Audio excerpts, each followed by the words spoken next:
Hi, I'm Amelia and I'm the module leader of NCL2100, developing enterprise, entrepreneurship and employability. This video will give you a short overview of this module to help you try and decide whether it feels like a good choice for you. So NCL2100 is open to any student across the university in either stages 2 or 3 who have room within their timetable to select optional modules. So there are lots of different types of students who take this course, which means that you will be coming across students that you might not meet elsewhere on your degree. The main focus of NCL2100 is a venture creation group project, so it's important to understand that this is a team working module and you'll be placed in a group from the start and work with that same group all the way through the year. NCL2100 helps students to enhance their employability by developing enterprising and entrepreneurial attributes. So things such as commercial awareness or problem solving, innovative thinking, etc. And all of these types of skills are really relevant for business startup, self-employment, or also entrepreneurship, so being an entrepreneurial employee. This module is worth 20 credits and it's across 2 semesters. And it's really important to know that you don't need to be from a business background to take this course, and you definitely don't need to already have an idea for a business to join the module. So there are a couple different reasons why you might be interested in taking NCL2100. Firstly, it allows you to learn about venture creation in a low-risk environment.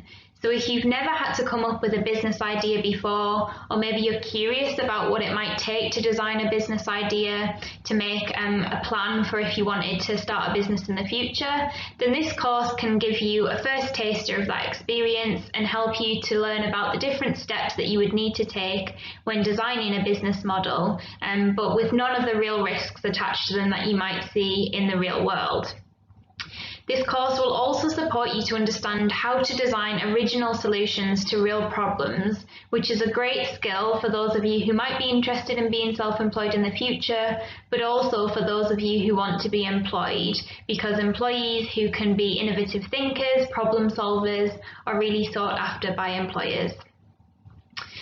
As I've already mentioned, the course allows you to build a wide range of skills, specifically around enterprising skills, and they're really relevant for those of you who want to be self-employed or those of you who intend to go into employment after graduation.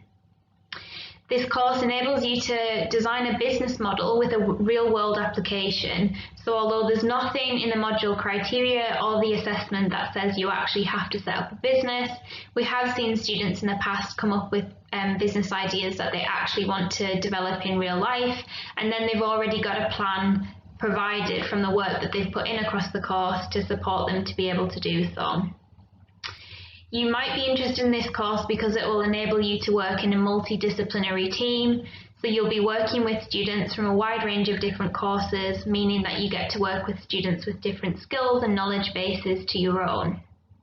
And also, this course will enhance your reflective abilities, as part of the first assessment requires you to reflect on your personal development across the course.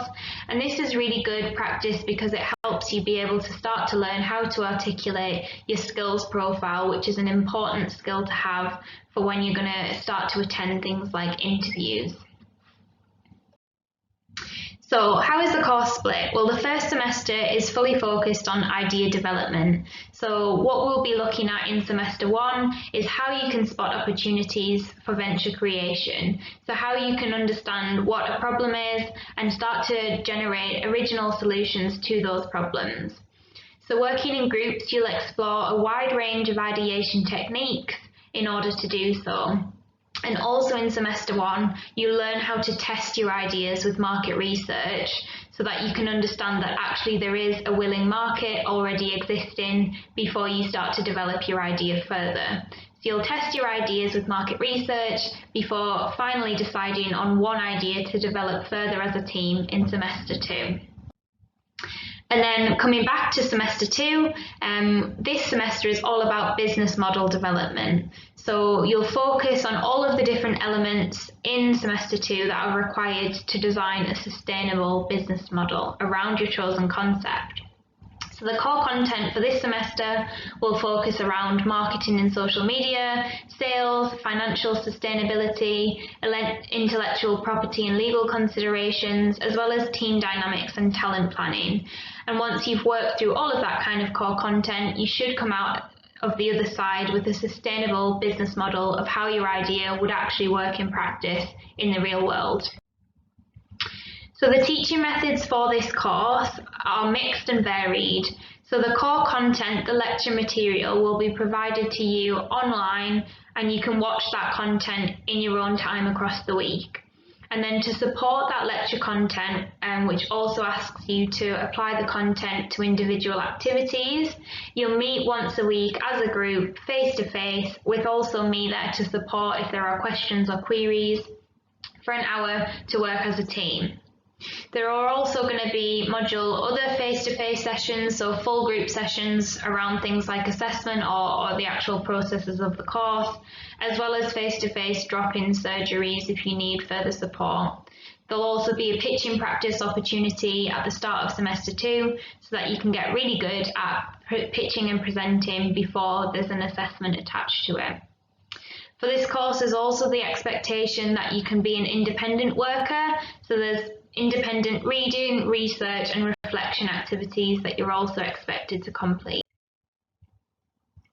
In terms of assessment, for semester 1, it's an individual essay and it's 2,000 words, which is 40% of your grade. This essay asks you to critically evaluate your ideation process and your chosen solution. And after that, in part 2, you'll critically reflect on your personal development across semester 1 using Entrepreneurship to frame this reflection. If you take this course, you'll understand exactly what Entrepreneurship is through the teaching methods, and all of this assessment detail will become clearer to you. But for now, you need to know that semester 1 is an individual essay, and in semester 2, it's a group presentation, so 20 minutes from you as a presenter, as part of a group, and then 10 minutes of live question and answer with the assessors too. And this second assessment is worth 60% of your grade. And here you're asked to collectively present your innovative solution and the business model that you've built around it. And you also submit a group appendix with supplementary information against this presentation. There are also formative opportunities on this course, so in semester 1, you can choose to submit 400 words of reflective writing for feedback ahead of your individual essay, and in semester 2, you can submit a 3-minute presentation element. So there are lots of opportunities to build on your learning, get feedback, improve before you make those final submissions. Something else which is important to consider when you're deciding whether to choose this course or not is that peer assessment is used. So because this course includes group work from the outset, we use peer assessment to make sure that those who put in less effort are penalised by the end of the course. So you'll work in a really diverse team from the start all the way through to the end. And peer assessment is used to take into account the individual efforts of each person in that team across the year and will impact on your final grade. So you'll be able to rank your team members, but they will also rank you in terms of attendance, quality of work produced, how you interact with your team in the live sessions, how easy you are to get in touch with outside of the live sessions for further work, and how easily you take on responsibility for doing different elements of the group project. So if you're passionate about the content of the course, if you're really interested in exploring venture creation and how it can support your personal development, then this is a great course for you. But the message is also that if you don't feel passionate about this course content, if you don't function well in a team, if you know that you wouldn't be a dedicated team member, then this course is not for you, because the likelihood is that you would be penalised as being not a great team member by the rest of the people in your group, which would affect your final semester 2 grade. So I asked 2 current NCL2100 students to give their opinions and some thoughts that they have on the course to help you decide whether this feels like the right opportunity for you. So the first question that I asked them was what made them want to select the module when they were in your position a year ago.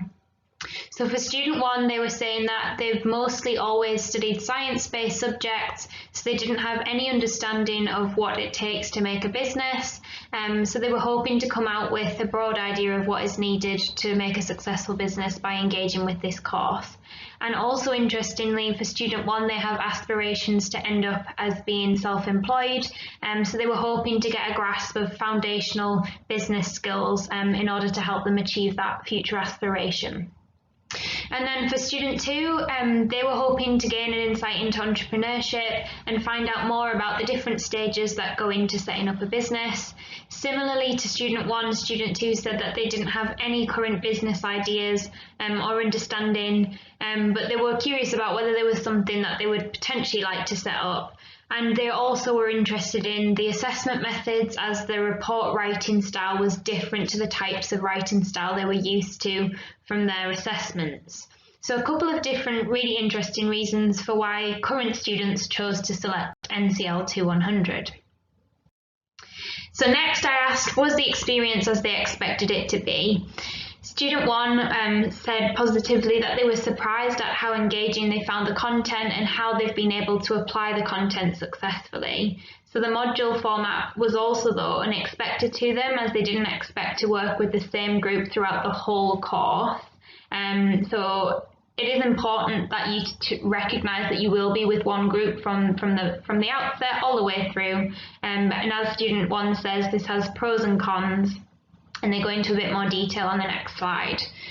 Student two didn't expect it to be as realistic as it is, for example, talking to other businesses and finding quotes.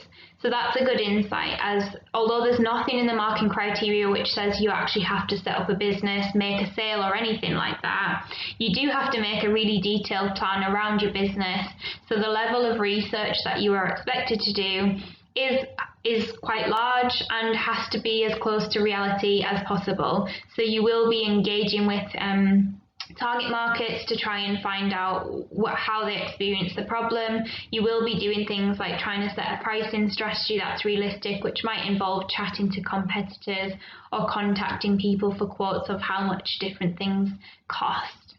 They also didn't expect as much involvement in the course, so each week there is one hour's worth of lecture core content and 1 hour's worth of a team meeting per week. And they also didn't expect it to be as team focused, so as we've mentioned, you do have the same group from the outset. Thirdly, what was the best thing about this course? So for student one, their favourite thing was the constant application of content with the weekly activities. So off the back of that, in the core content, I'll outline the key things that you need to understand, but then I'll ask you to apply those to your specific idea. So there's a constant, here's the information, now apply it to what you're working on. And student one said that they liked that because it made them to feel as though they really understood how to use the knowledge and skills.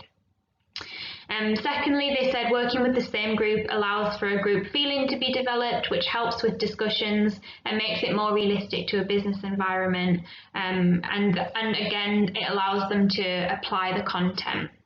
And student two said it's a real world experience and it's highly applicable, and if they do have a future business idea, they would know a lot of things to do in order to get it started, or at least know where to find the necessary resources. In terms of the most difficult thing about the course, you can see that for student one, common issues in terms of working with the group. So fluctuating attendance, work rates of different people in the group making it frustrating, and some concerns expressed here about how a large percentage of the final grade is from the final group presentation. And he notes that although they're using peer assessment, he's not confident how accurately that's going to affect who's actually putting each individual effort within the team. And for student two, again, reliance on other team members has been difficult for them. So there's a bigger weighting on this course in terms of team input, and they're worried about their overall grade and how that might be impacted by other team members. So as I've already outlined, peer assessment is a really effective way of making sure people come out with grades that fairly reflect their efforts. But for these two students in particular, there are still some concerns around the fact that they're going to be assessed in semester two as a group. And then anything else that you wish you'd known before joining the course. for student 1, just around the large group element, and for student 2, the fact that the module will be based around each team's idea. And she would have liked to know that there needed to be a gap in the market so that she could have started thinking as early as possible. So I wouldn't concern yourself with that too much, as I've said from the outset, you're supported with your idea generation techniques and how to spot opportunities, but she would have liked to have got a head start on that as well. So that's a summary of the course. If you've got any questions or queries that I could answer to support you to make your choices, please feel free to get in touch on this email, and I'll look forward to hearing from you or working with you next year.